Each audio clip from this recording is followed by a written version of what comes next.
എല്ലാവർക്കും നമസ്കാരം. ഈ വീഡിയോയിൽ ആൾട്ടർനേറ്ററിന്റെ കണ്ടിന്യൂറ്റിയും ഇൻസുലേഷൻ റെസിസ്റ്റൻസും എങ്ങനെ പരിശോധിക്കാമെന്നും ഒരു സിങ്ക്രോണസ് മോട്ടോ എങ്ങനെ ഇൻസ്റ്റാൾ ചെയ്യാമെന്നും അതിന്റെ ഭാഗങ്ങളും ടെർമിനലുകളും എങ്ങനെ തിരിച്ചറിയാമെന്നും നമുക്ക് പഠിക്കാം. ഈ വീഡിയോയുടെ ഒടുവിൽ നിങ്ങൾക്ക് ഇനി പറയുന്നവ ചെയ്യാൻ കഴിയും. ഒരു ആൾട്ടർനേറ്ററിന്റെ നെയിം പ്ലേറ്റ് വിശദാംശങ്ങൾ വായിക്കുകയും വ്യാഖ്യാനിക്കുകയും ചെയ്യുക. ടെർമിനലുകൾ തിരിച്ചറിയുക. കണ്ടിന്യൂയിറ്റിക്കായി വൈൻഡിങ്ങുകൾ പരിശോധിക്കുക.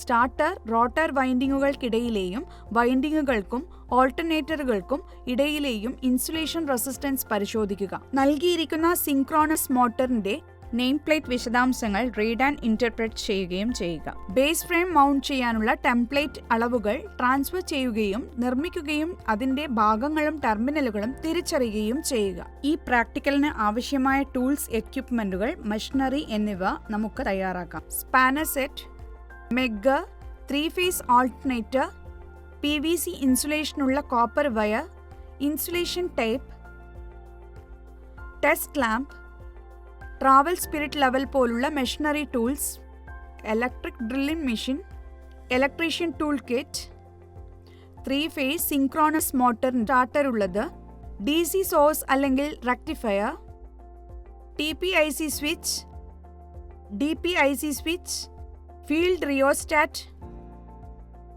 Plywood, net grouting bolts, connecting cables ആവശ്യം പോലെ. ഒരു ആൾട്ടർനേറ്ററിന്റെ നെയിം പ്ലേറ്റ് വിശദാംശങ്ങൾ റീഡ് ആൻഡ് ഇന്റർപ്രറ്റ് ചെയ്യുകയും ചെയ്യുക. 3-phase ആൾട്ടർനേറ്ററിന്റെ നെയിം പ്ലേറ്റ് വിശദാംശങ്ങൾ റീഡ് ആൻഡ് ഇന്റർപ്രറ്റ് ചെയ്യുകയും ടാബുലേഷനിൽ മൂല്യങ്ങൾ രേഖപ്പെടുത്തുകയും ചെയ്യുക. ഒരു ടെസ്റ്റ് ലാമ്പ് ഉപയോഗിച്ച് കണ്ടിന്യൂറ്റി പരിശോധന നടത്തുക. ടെസ്റ്റ് ലാമ്പ് എടുക്കുക. SP സ്വിച്ചും ഫ്യൂസും ലാമ്പുമായി ശ്രേണിയിൽ കണക്ട് ചെയ്തിരിക്കുന്ന കേബിൾ തിരിച്ചറിയുക. ഇത് പ്രോഡ് 1 ആയി ഉപയോഗിക്കുക. പ്രോഡ് 2നെ ടെർമിനൽ Nലേക്ക് കണക്ട് ചെയ്ത് പ്രോഡ് 1 വഴി UVW എന്നീ ടെർമിനലുകൾ ഒന്നിടവിട്ട് ടച്ച് ചെയ്യുക.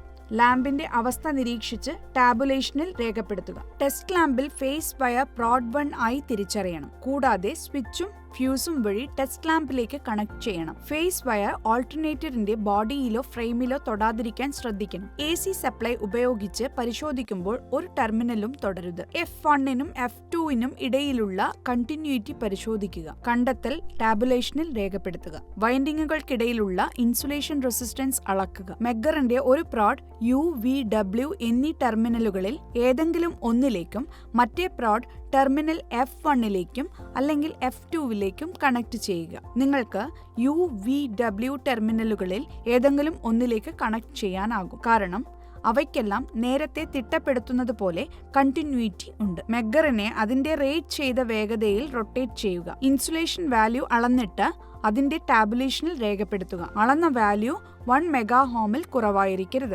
വൈൻഡിങ്ങുകൾക്കും ബോഡിക്കും ഇടയിലുള്ള ഇൻസുലേഷൻ റെസിസ്റ്റൻസ് അളക്കുക. മെഗ്ഗറിനെ പ്രോഡുകളിൽ ഒന്ന് UVW എന്നീ ഏതെങ്കിലും ഒരു ടെർമിനലിലേക്കും മറ്റേത് ഓൾട്ടർനേറ്ററിന്റെ ബോഡിയിലേക്കും അല്ലെങ്കിൽ ഫ്രെയിമിലേക്കും കണക്ട് ചെയ്യുക. മെഗ്ഗറിനെ അതിന്റെ റേറ്റഡ് സ്പീഡിൽ റൊട്ടേറ്റ് ചെയ്ത് ഇൻസുലേഷൻ റെസിസ്റ്റൻസ് അളക്കുക. മെഗ്ഗർ പ്രോഡ് ടെർമിനൽ F1ലേക്കും അല്ലെങ്കിൽ F2ലേക്കും മറ്റേ പ്രോഡ് ബോഡിയിലേക്കും കണക്ട് ചെയ്യുക. മെഗ്ഗറിനെ അതിന്റെ റേറ്റഡ് സ്പീഡിൽ റൊട്ടേറ്റ് ചെയ്ത് ഇൻസുലേഷൻ റെസിസ്റ്റൻസ് അളന്നിട്ട് അതിന്റെ ടാബുലേഷനിൽ രേഖപ്പെടുത്തുക. അളന്ന ഇൻസുലേഷൻ വാല്യൂ 1 മെഗാഓമിൽ കുറവായിരിക്കരുത്. ഈ ഇൻസുലേഷൻ റെസിസ്റ്റൻസ് വാല്യൂകളെ സെക്ഷനിൽ ലഭ്യമായ ഓൾട്ടർനേറ്റർ മെയിന്റനൻസ് കാർഡിൽ രേഖപ്പെടുത്തിയിട്ടുള്ളവയുമായി താരതമ്യം ചെയ്യുക. നൽകിയിട്ടുള്ള ഒരു സിങ്ക്രോണസ് മോട്ടർ ഇൻസ്റ്റാൾ ചെയ്യുക. നെയിം പ്ലേറ്റ് ഡീറ്റെയിൽസ് വായിച്ച് മോട്ടോർ മെയിന്റനൻസ് കാർഡിൽ രേഖപ്പെടുത്തുക. മോട്ടോർ സ്ഥാപിക്കേണ്ട സ്ഥലത്ത് ദ്വാരങ്ങൾ ഡ്രിൽ ചെയ്ത് നട്ടുകളുടെയും ബോൾട്ടുകളുടെയും സ്ഥാനം അല്ലെങ്കിൽ RCC ഫൗണ്ടേഷൻ തുടങ്ങിയ കാര്യങ്ങളിൽ നിർമ്മാതാവിന്റെ നിർദ്ദേശങ്ങൾ അനുസരിച്ച് ആവശ്യമായ ക്രമീകരണങ്ങൾ ചെയ്യുക. മോട്ടോറിന്റെ റേറ്റിംഗിൽ നിന്ന് കണക്ട് ചെയ്യുന്ന കേബിളിന്റെയും ഫ്യൂസിന്റെയും സൈസ് നിർണ്ണയിക്കുക. പ്ലൈവുഡിന്റെ 2 നേരെയുള്ള കഷണങ്ങളും 2 ക്രോസ് ആയിട്ടുള്ള കഷണങ്ങളും കട്ട് ചെയ്ത് വുഡൻ ഫ്രെയിം പലകകളിൽ മോട്ടോറിന്റെ അടിത്തറയുടെ ദ്വാരങ്ങളുടെ സൈസ് അനുസരിച്ച് അനുസരിച്ച് ദ്വാരങ്ങൾ അടയാളപ്പെടുത്തുക. നിർമ്മാതാവ് ശുപാർശ ചെയ്യുന്ന മൗണ്ടിംഗ് ബോൾട്ടിന്റെ സൈസ് അനുസരിച്ച് ഡ്രില്ലിന്റെ സൈസ് തിരഞ്ഞെടുക്കുക. സിൻക്രോണസ് മോട്ടറിന്റെ ഭാഗങ്ങൾ തിരിച്ചറിയുക. യഥാർത്ഥ വസ്തുവിൽ നിന്നോ എക്സ്പ്ലോഡഡ് വ്യൂ ചാർട്ടിൽ നിന്നോ സിൻക്രോണസ് മോട്ടറിന്റെ ഭാഗങ്ങൾ തിരിച്ചറിയുക. തിരിച്ചറിഞ്ഞ ഓരോ ഭാഗങ്ങളും നമ്പർ ടാഗുകൾ ഉപയോഗിച്ച് ലേബൽ ചെയ്യുക. ലേബൽ ചെയ്ത ഓരോ നമ്പറിന്റെയും ഭാഗങ്ങളുടെ പേര് ടാബുലേഷനിൽ എഴുതുക. പറഞ്ഞിരിക്കുന്ന സൈസ് അനുസരിച്ച് ദ്വാരങ്ങൾ ഡ്രിൽ ചെയ്യുക. മൗണ്ടിംഗ് ബേസിലെ ടെംപ്ലേറ്റ് അളവുകൾ ഉപയോഗപ്പെടുത്തുകയും മോട്ടോർ ഇൻസ്റ്റാൾ ചെയ്യാനായി ബേസ് മൗണ്ടിംഗ് തയ്യാറാക്കുകയും ചെയ്യുക. ഗ്രൗണ്ടിംഗ് ബോൾട്ട് ഉപയോഗിച്ച് പലകകൾ ഫിക്സ് ചെയ്യുക. സ്പിരിറ്റ് ലെവൽ ഉപയോഗിച്ച് ലെവൽ പരിശോധിക്കുക. നേർത്ത സിമന്റ് ചാന്ത് ഉപയോഗിച്ച് ബോൾട്ടുകൾക്ക് ചുറ്റുമുള്ള സ്ഥലം നിറയ്ക്കുക.